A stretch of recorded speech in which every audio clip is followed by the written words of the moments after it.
There are some stories in sports that do not feel like stories at first. They feel more like weather. They settle over a city slowly, year after year, season after season, until they become part of the air. They live in the brick walls of old ballparks. They drift through summer nights, through radios on kitchen counters, through fathers and sons sitting quietly in the bleachers, through grandmothers who remember a name, a swing, a game, a year. In Boston, for much of the 20th century, baseball was never just baseball. It was hope. It was waiting. It was almost. It was the sound of a ball carrying toward left field on a cool October night, and then somehow, gently, painfully, falling into someone else's glove. It was Fenway Park glowing under the lights, the green monster rising like an old witness in left field, and a crowd that knew joy well enough to chase it, but heartbreak well enough to expect it. And over it all, like a whisper passed down through generations, there was a name, Babe Ruth, the Bambino, a young left-handed pitcher and a powerful hitter who once belonged to Boston before he was sent away to New York. After that, the story says, everything changed. The Yankees rose, the Red Sox waited, and for 86 years, Boston lived beneath the shadow of a curse. Tonight, we are going to move slowly through that story, not to argue about whether curses are real, not to shout about blame or statistics or destiny, but simply to return to one of baseball's most haunting legends, a story of a city, a team, a ballpark, a rivalry, a century of longing, and the quiet beauty of finally coming home. So settle in. Let the lights dim a little. Imagine the soft murmur of a late-night radio broadcast. Imagine the grass at Fenway, deep green beneath the lamps. Imagine a baseball season stretching across time. And let us begin with Boston before the curse. Chapter 1. Before the shadow. Before the Red Sox were haunted, they were champions.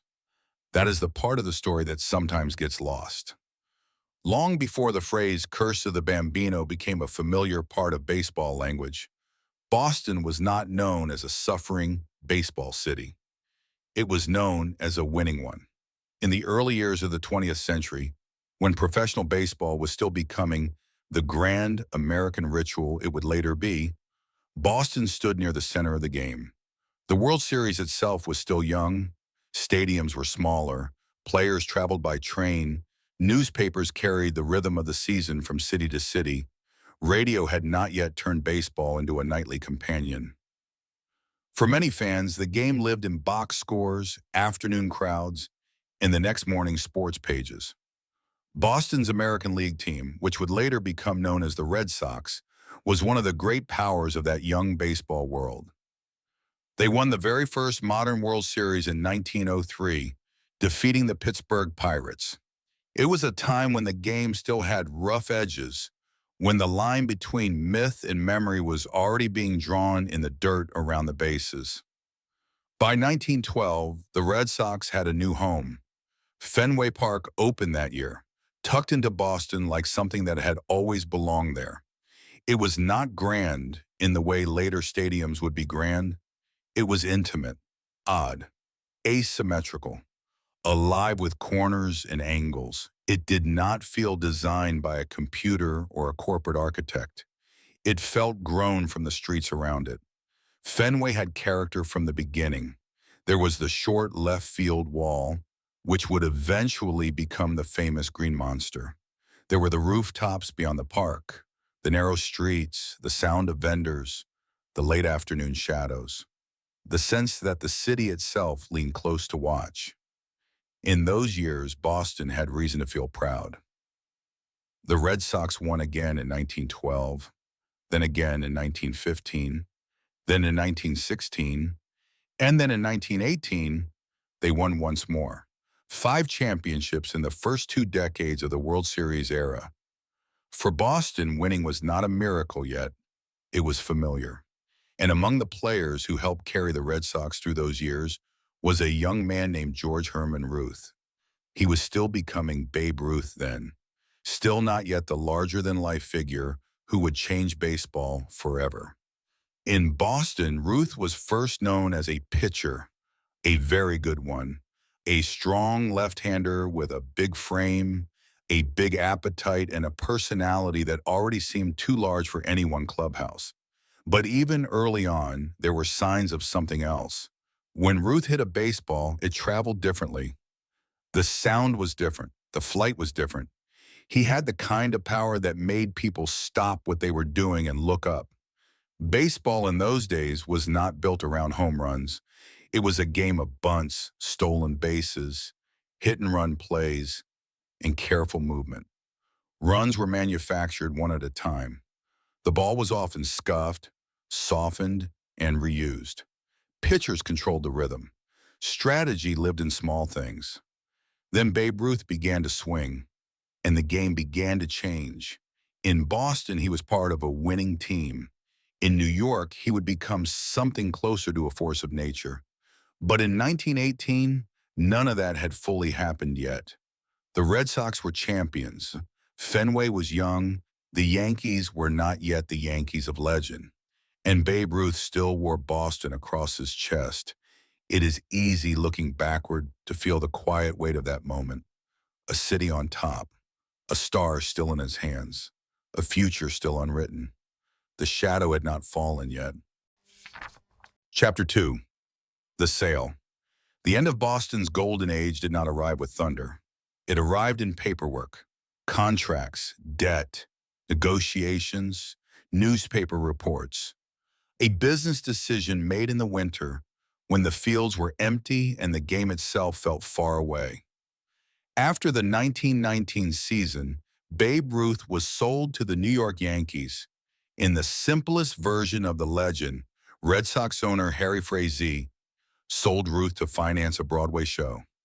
For decades, that became the clean, almost storybook explanation. The owner chose theater over baseball. He sold the greatest player who ever lived. Boston paid the price. The fuller truth is more complicated, as it usually is. Frazee was indeed a theater producer. He did have financial pressures. He had business relationships with the Yankees owners. He had debts and investments and tangled obligations.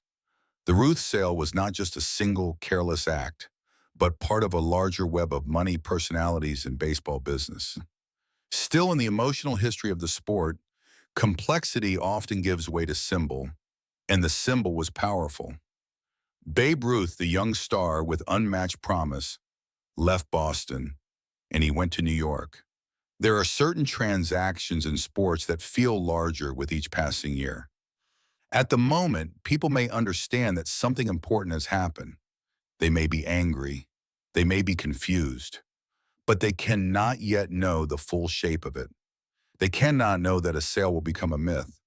They cannot know that a player will become an empire. They cannot know that generations later, fans will look back at that winter as if it were the beginning of a haunting. When Ruth arrived in New York, baseball was ready for transformation. The sport was emerging from the dead ball era. The home run was becoming more exciting, more marketable, more modern. Fans wanted spectacle. The country was changing. Cities were growing. Entertainment was becoming bigger, brighter, and more national. Ruth was perfect for the age. He hit baseballs farther than people were used to seeing them hit. He played with joy and appetite. He seemed to belong not only to the field, but to newspapers, photographs, gossip, and imagination. In Boston, he had been a great player. In New York, he became Babe Ruth. The Yankees, who had never won a World Series before acquiring him, became the dominant franchise in baseball. Their identity grew around power, glamour, and victory. Eventually, Yankee Stadium itself would be called the house that Ruth built. In Boston, Boston began to wait. At first, it may not have felt like waiting. A few bad seasons are just a few bad seasons. Teams rise and fall, rosters change, owners sell, players age. Baseball has always been cyclical, but as the years passed, the contrast became impossible to ignore. The Yankees became champions. The Red Sox became almost invisible in October. New York gathered banners. Boston gathered explanations. And somewhere in the space between business and heartbreak, the idea began to form. Maybe something had been broken. Maybe something had been lost. Maybe a team does not sell Babe Ruth and simply move on. Chapter 3, The Rise of the Yankees, The Long Quiet in Boston. The 1920s in America had a sound, jazz through open windows, automobiles rolling down city streets, crowds at theaters, newsboys shouting headlines, baseball on summer afternoons. And in New York, the sound of Babe Ruth's bat became one of the defining sounds of the decade. He was not simply hitting home runs, he was changing what people believed was possible in the game. A baseball field used to feel large enough to contain the sport. Ruth made it feel smaller. He pulled the fences closer with every swing. He made the outfield seats part of the action. He turned home runs into something fans came expecting, something children imagined, something newspapers could build entire pages around. The Yankees, with Ruth at the center, became the team of the new baseball age. And with Lou Gehrig beside him, they became even more than that. They became a machine of memory. Murderers Row, Pinstripes, October. While New York grew louder, Boston grew quieter. The Red Sox struggled through the 1920s and 1930s.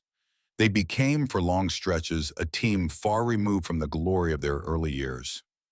Losing can become a habit in the public imagination.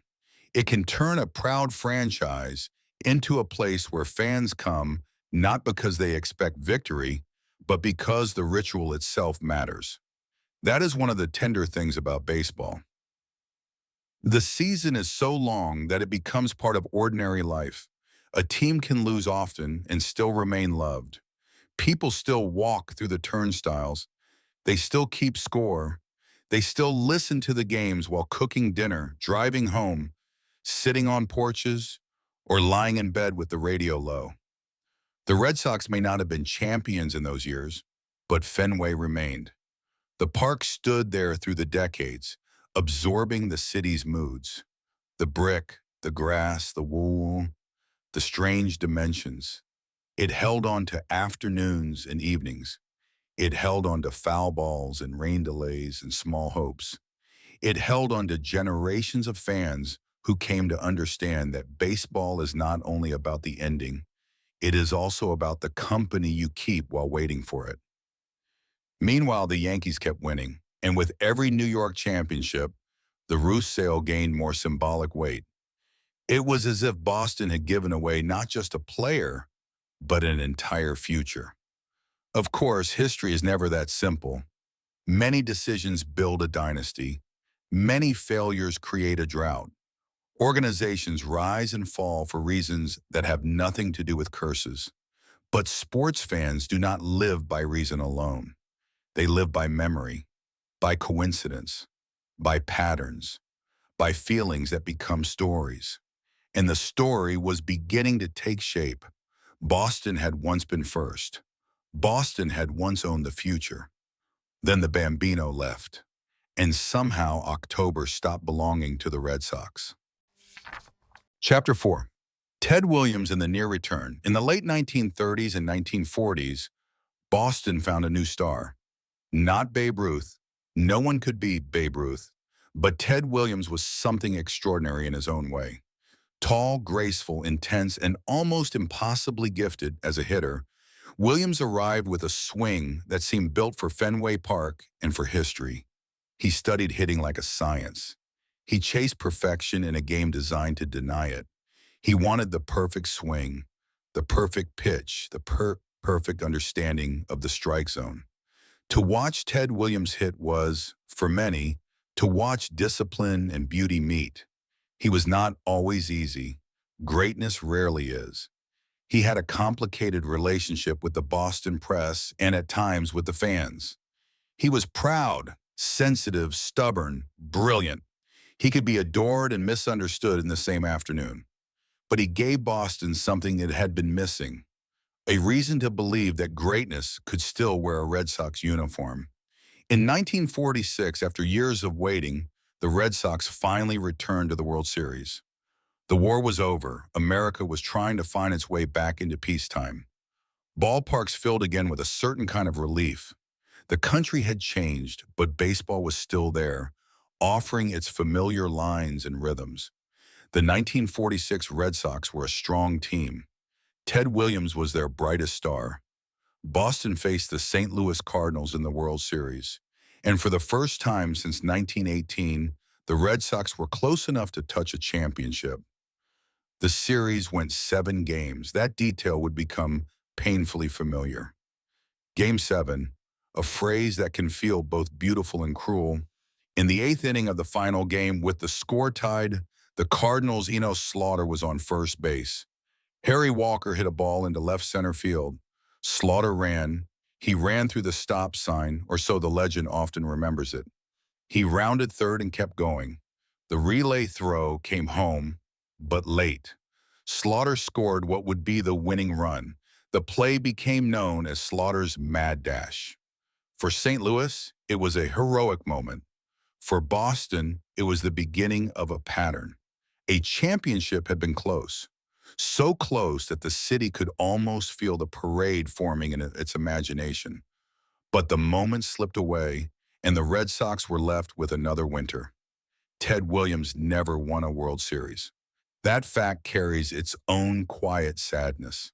One of the greatest hitters who ever lived spent his career beneath the same shadow that had settled over the franchise. He gave Boston brilliance, but not release. And so the waiting continued.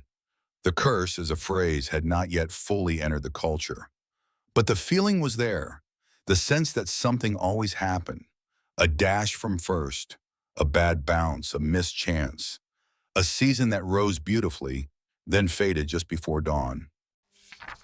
Chapter 5, The Impossible Dream. By 1967, the Red Sox had drifted far from their days as a powerhouse. The team had endured years of mediocrity. Fenway Park, while beloved, had sometimes felt more like a relic than a stage for greatness. Boston was changing. America was changing. Baseball itself was changing.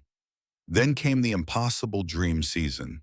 The phrase fits because that year seemed to arrive from nowhere. The 1967 Red Sox were not expected to become a symbol. They were not supposed to carry a city into autumn with such unexpected grace. But baseball has a way of turning ordinary summers into memory. Carl Yastrzemski, known simply as Yaz, had the season of his life. He hit, he fielded, he carried the team with a kind of quiet determination that made him unforgettable. In September, with the American League race tightening, every game seemed to matter. Every at-bat felt like a small chapter in a larger awakening. Fenway came alive, not just as a ballpark, but as a place of gathering. A city that had grown used to disappointment found itself listening again, watching again, hoping again. That is one of the beautiful things about a surprise season. It restores the old habits of belief. People check the standings in the morning. They talk about pitching matchups. They arrange their evenings around first pitch. They begin sentences with, "What if?" The 1967 Red Sox won the American League pennant on the final day of the season. They went to the World Series against the St. Louis Cardinals. Again, St. Louis. Again, 7 games. Again, Boston close enough to see the other side. The Cardinals had Bob Gibson, one of the fiercest pitchers the game has ever known. Gibson was not simply effective. He was intimidating in the most complete sense. He controlled the game's temperature. He made hitters all uncomfortable. He made the mound feel like his territory. The Red Sox fought. They gave the city a season that would be remembered forever. But in Game 7, Gibson was too much. Boston lost. Another 7-game World Series. Another winter of almost. But 1967 did not feel like failure in the usual way. It revived baseball in Boston. It reconnected the city to the Red Sox. It made Fenway feel young again. It gave fans a new set of names, images, and afternoons to hold on to. Sometimes a team loses the final game and still gives something lasting to its city. The impossible dream did that. It did not end the long wait, but it reminded Boston that the wait still mattered. Chapter 6, 1975. The Ball That Stayed Fair. If the curse has a museum of moments, one of the brightest rooms belongs to 1975. By then, the Red Sox had another generation of stars. Carlton Fisk, Fred Lynn, Jim Rice, Luis Tiant, Carl Yastrzemski, still there, linking eras together. The 1975 World Series between the Boston Red Sox and the Cincinnati Reds is remembered as one of the greatest ever played. Cincinnati was the Big Red Machine, a team loaded with talent and confidence. Pete Rose, Joe Morgan, Johnny Bench, Tony Perez. They were polished, relentless, and built for October. Boston was proud, talented, emotional, and playing beneath decades of longing. The series moved back and forth until it reached Game 6 at Fenway Park. October 21st, 1975. A cool New England night, the kind of night that seems made for memory. Game 6 unfolded like a dream that could not decide whether it wanted to comfort or wound. The Reds took the lead. The Red Sox fought back. Bernie Carbo hit a dramatic home run to tie the game in the 8th inning. The game moved into extra innings, stretching deeper into the night.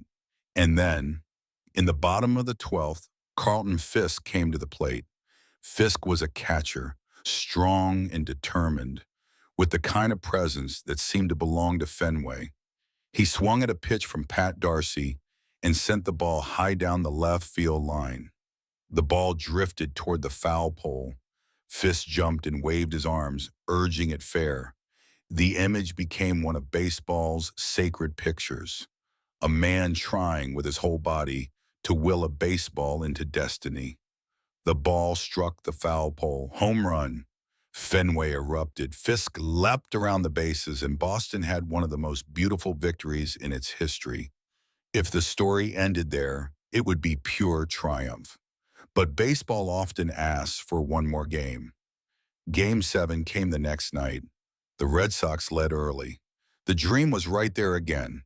But Cincinnati came back, and in the 9th inning, Joe Morgan singled in the go-ahead run. The Reds won the championship. Boston had given the world one of the greatest moments the sport had ever seen, but still did not win the final prize. That is part of why the Red Sox story became so emotionally powerful. Their heartbreaks were rarely empty. They were beautiful heartbreaks. They produced images that even neutral fans could cherish. Fisk waving the ball fair, Fenway shaking under the lights, a city roaring into the night. But when morning came, the drought remained. And for Red Sox fans, the beauty of the memory only made the ache more complicated. Chapter 7, Bucky Dent and the weight of a single swing. Some years hurt because they end in October. Others hurt because they end just before it. In 1978, the Red Sox and Yankees gave baseball one of its most famous regular season races. Boston began the season strong. At one point, the Red Sox held a large lead in the American League East. The summer seemed promising. The team had talent. Fenway was full of belief. But the Yankees came back, slowly at first, then steadily, then with the cold momentum that Yankees teams so often seem to find. By September, the rivalry had tightened into something tense and unavoidable. New York came to Fenway for a 4-game series and swept Boston. The sweep became known in Boston as the Boston Massacre. The lead vanished. The season became a nerve. After 162 games, the Red Sox and Yankees were tied. A 1-game playoff would decide the division. October 2nd, 1978, Fenway Park. Red Sox against Yankees. Boston led 2-0 in the 7th inning. The crowd could feel the possibility of survival. Mike Torres was on the mound for the Red Sox. Bucky Dent came to bat for New York. Dent was not known as a power hitter. That matters in the memory. The cruelest swings are often the ones no one expects. Dent hit a fly ball to left field, At Fenway, left field is never ordinary. The wall waits close but high. A ball can die there or scrape over it or become a double or become history. Dense ball carried. It rose toward the green monster, and it went over. A three-run home run. The Yankees took the lead. Boston would fight, but New York won the game, 5-4.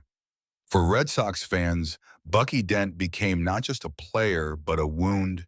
His name became shorthand for a particular kind of pain, the kind that arrives suddenly from an unlikely source in a place where you thought you were safe. The Yankees went on to win the World Series. The Red Sox went home. Again, the pattern seemed to hold. Again, the rivalry sharpened.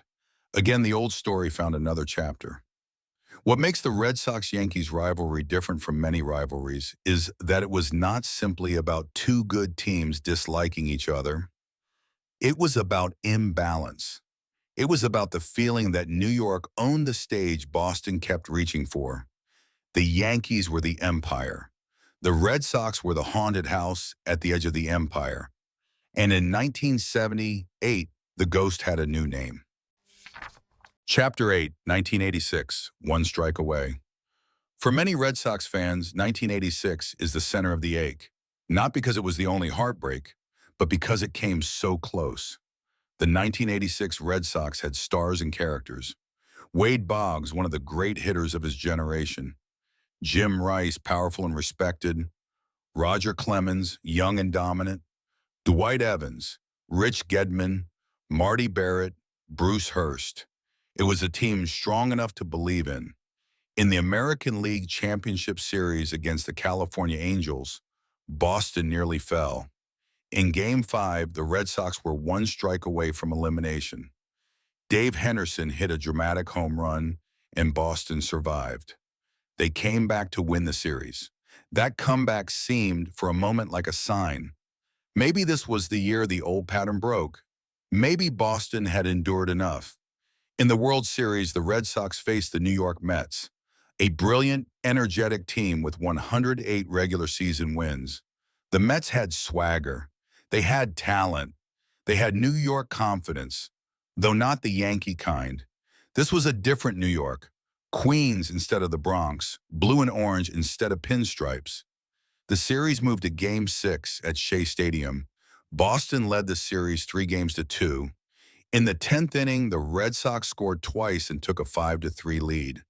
They were 3 outs away, then 2 outs away, then 1 strike away from ending everything. 1 strike away from turning 1918 into history instead of a chant. 1 strike away from making generations exhale. What happened next has been replayed so often that it can feel almost detached from time. The Mets singled, then singled again. Then another hit made it 5-4. A wild pitch tied the game. Mookie Wilson came to bat against Bob Stanley, and after a long at-bat, he hit a slow ground ball toward first base. Bill Buckner moved to field it. The ball rolled between his legs. Ray Knight scored from second. The Mets won Game 6. Shea Stadium erupted, and in Boston, something sank very quietly. It is important to tell this part gently, because over time, Bill Buckner became unfairly reduced to a single play. A very good player, a tough player, a man who played through pain, became a symbol of failure for something that was much larger than one ground ball. The Red Sox had already lost the lead before the error. They still had Game 7 to play. Baseball is never truly one moment, even when memory makes it one. But sports can be cruel in the way they attach a lifetime to an image. Buckner bending down, the ball passing through, the Mets celebrating. Boston stunned. The Red Sox lost Game 7. Another 7-game World Series. Another almost. Another wound added to the long story.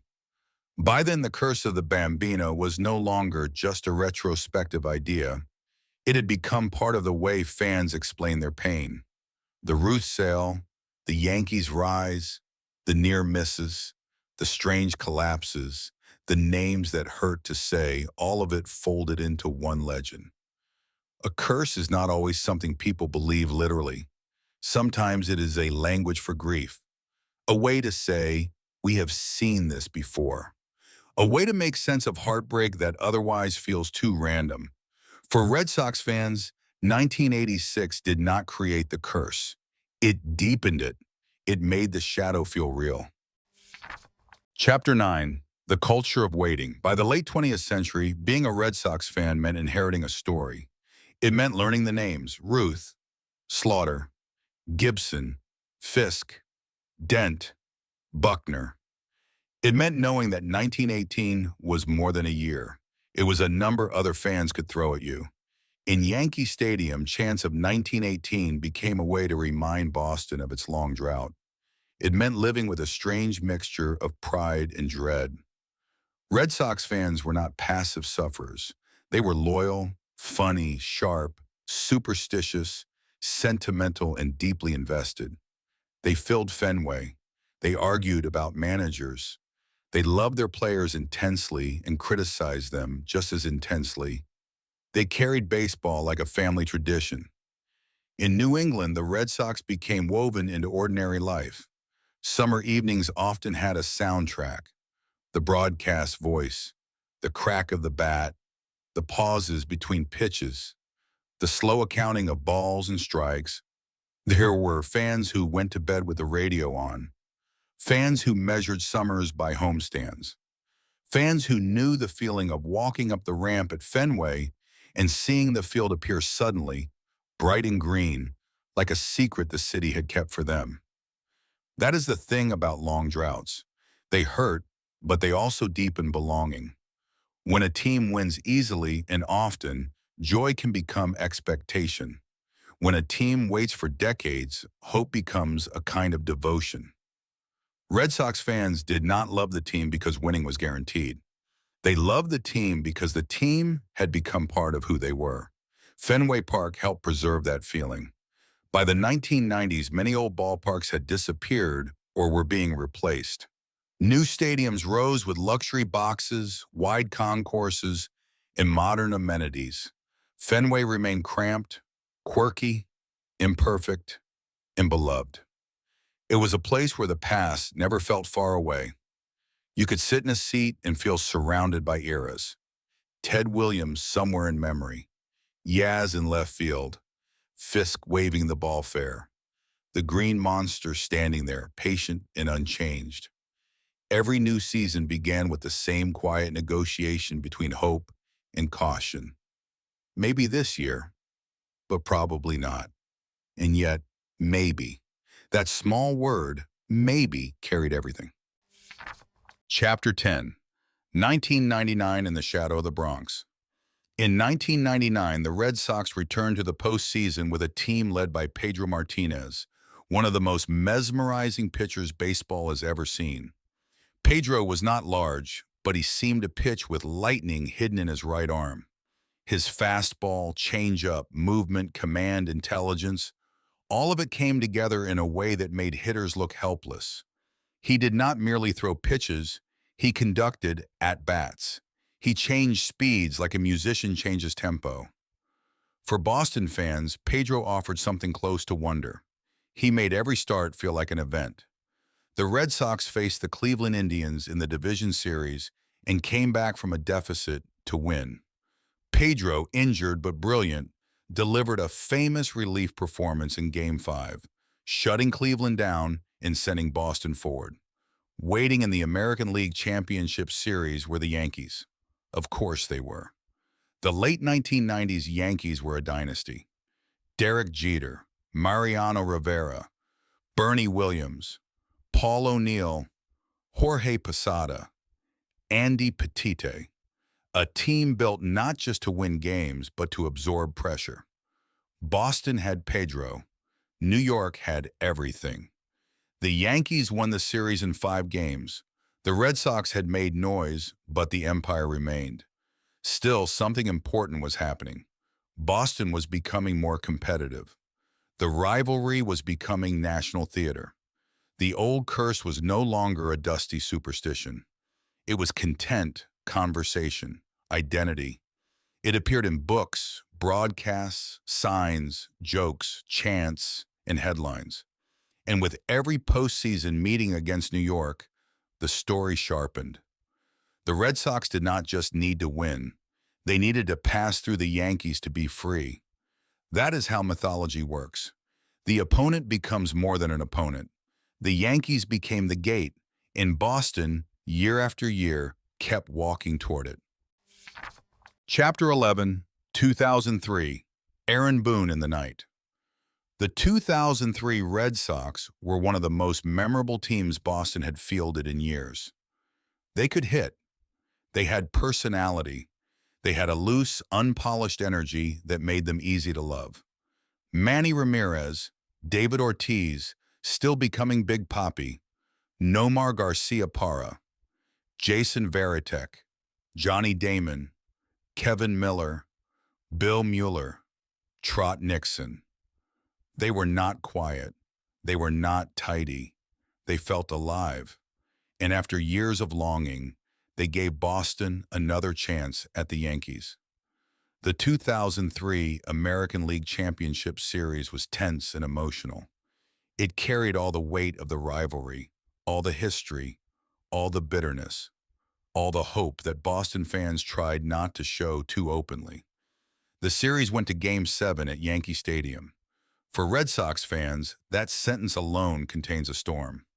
Game 7, Yankee Stadium. Boston led 5-2 in the 8th inning. Pedro Martinez was on the mound. Pedro had been brilliant for so long that watching him tire was almost painful. The Yankees began to rally. A double. Another hit. The lead shrank. Manager Grady Little came out to the mound, spoke with Pedro, and left him in the game. The decision became one of the most debated in Red Sox history. The Yankees tied the game. Extra innings came. The night deepened. The old stadium was loud, cold, hungry. In the bottom of the 11th inning, Aaron Boone led off against Tim Wakefield. Wakefield threw a knuckleball, that strange, fluttering pitch that moves like a leaf in uncertain wind. Boone swung. The ball sailed into left field. A home run. The Yankees won the pennant. Aaron Boone disappeared into a pile of teammates, and Boston was left again with silence. There are losses that feel like endings. Then there are losses that feel like the universe repeating itself. For Red Sox fans, 2003 felt like the curse had spoken in its clearest voice. A lead in Game 7 against the Yankees in the Bronx. Gone. The next day, the sun rose as it always does, but in Boston, the season had the feeling of an old scar reopened. And yet, quietly, beneath the disappointment, something had changed.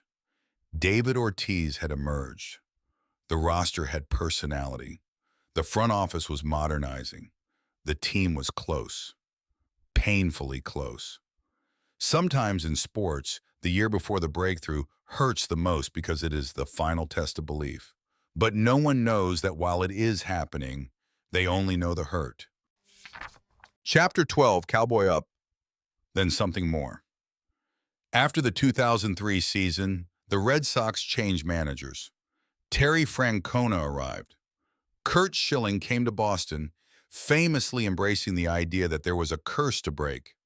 The team was built around a mixture of power, patience, starting pitching, bullpen strength, and a clubhouse culture that did not feel overly polished. The 2004 Red Sox were strange in the best way. They had stars, but they also had characters. Johnny Damon with long hair and a beard. Kevin Miller talking constantly, keeping things loose. Manny Ramirez, one of the great right-handed hitters of his generation, seeming to exist in his own gentle baseball universe. David Ortiz growing into a presence larger than the box score. Jason Varitek, steady and serious. Curt Schilling, intense and theatrical. Pedro Martinez, still brilliant, still beloved. They were called idiots, affectionately, a team that seemed loose enough to survive the pressure that had crushed so many others. But the regular season was not simple. The Yankees were still there. The old shadow was still there. Boston made the playoffs as the American League wildcard and swept the Anaheim Angels in the division series. That brought them back to the Yankees in the ALCS. Again, some stories repeat so often that they begin to feel like a dream. Red Sox and Yankees. October. The Gate and the Haunted Traveler. The 2004 ALCS began badly for Boston. The Yankees won Game 1, then Game 2, then Game 3 in Fenway Park was a disaster. New York beat Boston 19-8. The score felt humiliating. The series stood at 3-0. No team in Major League Baseball history had ever come back from a 3-0 deficit in a best-of-7 postseason series. For most teams, the story would have been over. For Boston, it seemed almost too perfectly cruel. Not just losing to the Yankees, not just losing in October, but being pushed to the edge in a way that made history itself feel closed. And yet, perhaps because the situation was so hopeless, a strange calm entered the story. There was nothing left to protect, no lead to guard, no expectation to satisfy. Only one game. Then, if they were lucky, another. Before Game 4, Kevin Miller famously said not to let the Red Sox win that night, because then Pedro would pitch Game 5, then Schilling in Game 6, then anything could happen in Game 7. It was half confidence, half clubhouse mischief, half prayer. Baseball math does not always add cleanly, but the Red Sox still had to win Game 4. And late that night in Fenway Park, with the season nearly gone, the curse began to loosen. Chapter 13, The Steal. Game 4 of the 2004 ALCS stretched deep into the night. The Yankees led 4-3 in the bottom of the ninth inning. Mariano Rivera came in to pitch. For Red Sox fans, that was a familiar kind of dread. Rivera was the greatest postseason closer of his era, perhaps of any era. Calm, precise, unshaken. His cut fastball broke bats and ended seasons. Boston was 3 outs from another winner. Kevin Millar came to the plate and worked a walk. The Red Sox needed a runner. They got one. Then Dave Roberts entered the game as a pinch runner. Roberts had been acquired during the season for his speed. He was not one of the team's biggest names. He was not a home run hitter. He was not the face of the franchise. But in that moment, he carried everything. Everyone in the ballpark knew he might run. Rivera knew, the Yankees knew, Fenway knew, Boston knew. Roberts took his lead from first base. The night held its breath. Rivera threw 2 first. Roberts came back. Again the lead. Again the tension. Then Rivera delivered the pitch. Roberts ran. Jorge Posada's throw went to second. Derek Jeter applied the tag. Roberts slid. Safe. It was only 1 stolen base. On paper, 1 small movement from first to second, but emotionally it felt like a door opening. Bill Mueller singled up the middle. Roberts scored. The game was tied. Fenway came alive, not with certainty, but with the sound of being spared. In extra innings, David Ortiz came to the plate. Ortiz had already become important to Boston, but in this series he would become mythic. He hit a walk-off home run in the 12th inning. The Red Sox won Game 4. Only 1 game. Still down 3-1, still far from safety. But for the first time in days, the season had a pulse. Sometimes history turns not on the loudest moment, but on the quietest beginning of motion.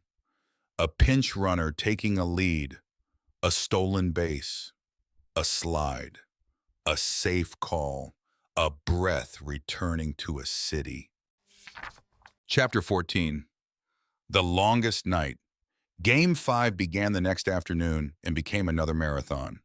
The Red Sox and Yankees played deep into extra innings again, the fatigue of the series settling over both teams. The crowd at Fenway lived through pitch after pitch, inning after inning, as if time itself had slowed down. Boston trailed in the eighth inning, but tied the game. David Ortiz came through again, driving in the winning run in the 14th inning. 14 innings, 2 straight nights of elimination baseball, 2 straight walk-off wins. The Red Sox were still behind in the series, 3 games to 2, but something had shifted. The Yankees were still ahead. But Boston was no longer buried. And the longer the series went, the more the past began to stir. Not in the old way, not as a weight, but as a question. What if?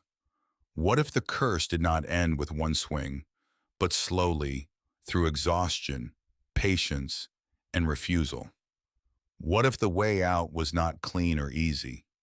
What if Boston had to suffer through every last inning before the door opened? The series moved back to Yankee Stadium for Game 6. Curt Schilling was scheduled to pitch, but Schilling's ankle was injured. His tendon had to be stabilized so he could take the mound. The image of his blood-stained sock would become one of the lasting images of that postseason. Game 6 was tense, physical, and strange. Schilling pitched through pain. Mark Bellhorn hit a key home run. Alex Rodriguez and Bronson Arroyo became part of a controversial play when Rodriguez knocked the ball loose while running to first, leading to an interference call after the umpires conferred. Yankee Stadium was angry. The Red Sox held on. Boston won Game 6. The series was tied, 3 games apiece. After being down 3 games to 0, the Red Sox had forced Game 7. Now the story had reached the place where so many Boston stories had fallen apart. Game 7. Against the Yankees in the Bronx. The past was everywhere, but so was possibility. Chapter 15. Game 7 in the Bronx.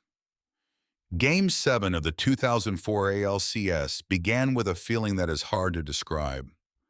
For Red Sox fans, it was not confidence exactly. Confidence would have been too simple. It was more like stunned alertness. They had seen too much to relax.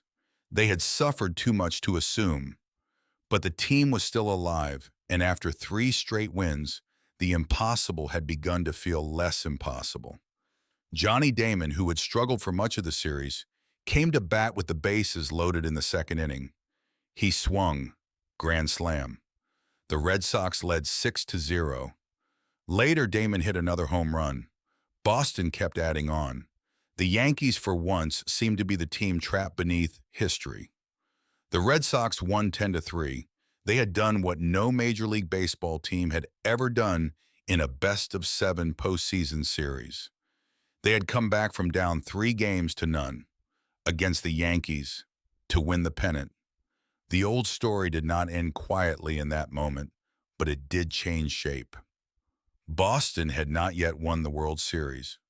The curse, technically, was not gone, but something massive had been lifted. For generations, the Yankees had been the symbol of Boston's suffering. They were the team that rose after Ruth left, the team that turned 1918 into a taunt, the team that delivered Dent, Boone, and so many October wounds. And now at Yankee Stadium, the Red Sox had passed through them. It is hard to imagine a more fitting gate. After the final out, the celebration was joyful but also surreal. Players hugged. Fans in Boston poured into the streets.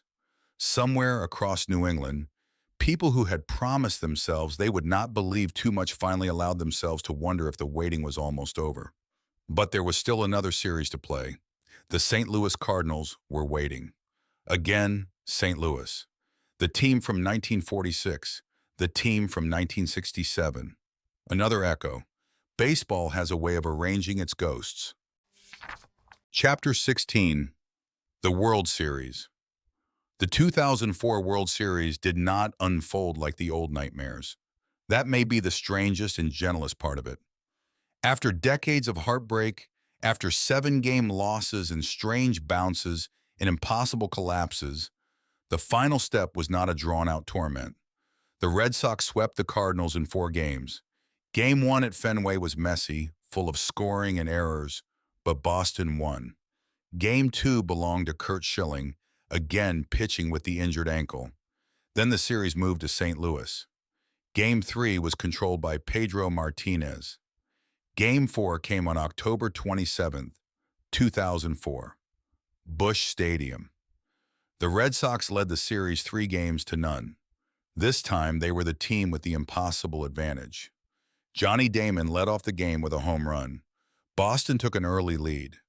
Derek Lowe pitched beautifully. The innings moved calmly, almost gently, compared with the storms that had come before.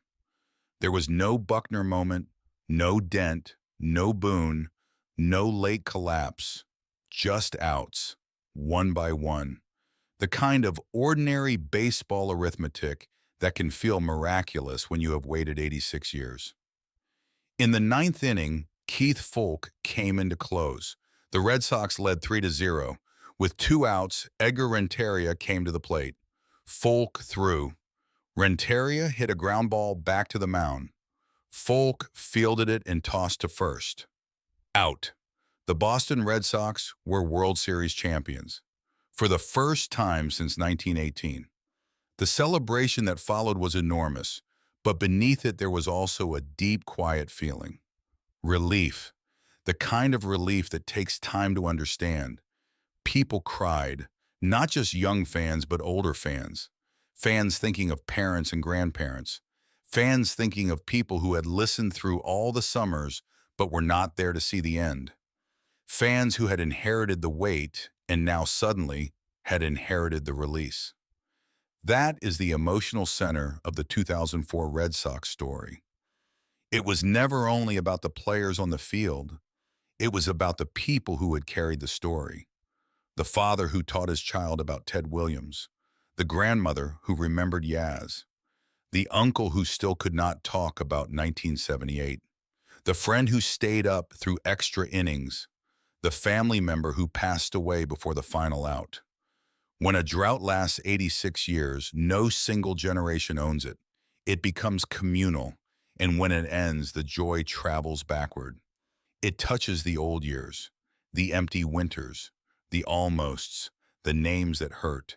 It does not erase them, but it softens them. Chapter 17. What was the curse, really? It is worth asking gently what the curse actually was. Was it real? In the literal sense, probably not. Babe Ruth did not cast a spell over Boston. Baseball games were not controlled by ghosts. The Red Sox lost for many reasons over the decades. Ownership decisions, roster flaws, bad timing, great opponents, injuries, mistakes, and the ordinary cruelty of sport. But stories do not need to be literally true to be emotionally true. The curse of the Bambino was a way of explaining a feeling that lasted too long to feel random. It gave shape to disappointment. It connected generations. It turned scattered heartbreaks into one long narrative. And in some ways, the curse became part of what made the Red Sox meaningful. Without the long wait, 2004 would still have been a championship, but it would not have felt like a release from history. Without Ruth, without the Yankees, without 1946 and 1967 and 1975 and 1978 and 1986 and 2003, the final out in St. Louis would have been joyful, but not sacred. Sports become powerful because we bring time into them. We bring memory. We bring people we love. We bring old disappointments and small rituals. We bring the version of ourselves that first fell in love with the game. The curse was not only a superstition, it was a container for all of that. And when the Red Sox won in 2004, they did not simply defeat the Cardinals. They changed the meaning of everything that came before. Bill Buckner was no longer the final image. Aaron Boone was no longer the last word. Bucky Dent was no longer the defining swing. The Ruth sale was no longer an open wound. The story had an ending, and because it had an ending, the earlier chapters became easier to revisit. That is why people still return to the curse of the Bambino, not only for pain, but for comfort, because it reminds us that even the longest waits can end, that old stories can change, that something which feels permanent may one day become memory. Chapter 18, Fenway After Midnight. Imagine Fenway Park after a night game. The crowd is gone. The seats are empty. The lights still glow for a little while, casting soft shadows across the grass. The green monster stands quietly in left field. The infield dirt is marked by cleats. The bases are gone, pulled up and stored away. Somewhere beneath the stands, workers clean the aisles. A few voices echo in the old corridors. The city moves outside, but inside the park there is a hush. Fenway has seen so much. It saw Ruth before he became a Yankee. It saw Williams chase perfection. It saw Yaz carry a summer. It saw Fisk wave the ball fair. It saw heartbreak, rain, laughter, booze, songs, marriage proposals, children seeing the field for the first time, old fans seeing it for what they knew might be the last. Ballparks are not alive exactly, but they hold things. Fenway held the curse for a long time. Then it held the celebration after the curse was gone. In the years after 2004, the Red Sox won again. In 2007, in 2013, in 2018. The franchise that had waited 86 years suddenly became familiar with championships again. But nothing can quite duplicate the first one after the long drought.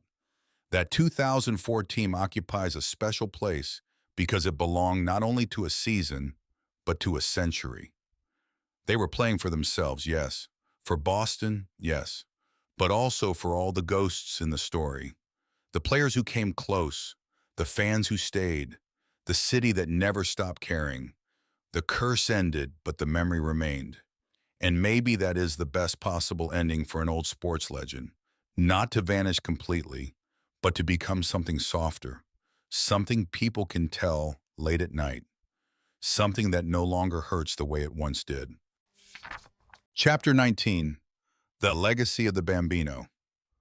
Babe Ruth remains one of the most important figures in American sports history. He was bigger than baseball in a way few athletes have ever been. He helped create the modern sports celebrity. He turned the home run into a national fascination. He gave the Yankees their first great mythic foundation. For Boston, he became the symbol of a wound. For New York, the symbol of a rival.